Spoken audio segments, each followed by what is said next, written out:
Welcome guys, and today I'm going to show you how you can transfer some money from Revolut to Citibank. So it is pretty simple and easy to do. Just follow up my steps and you will know how to transfer money.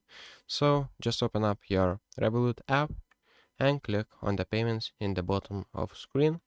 Here in the payments tab, click on the plus icon, and here you may need to select international or bank. Select on the bank for now, and here select the country. So for the Citibank it will be United States and currency USD.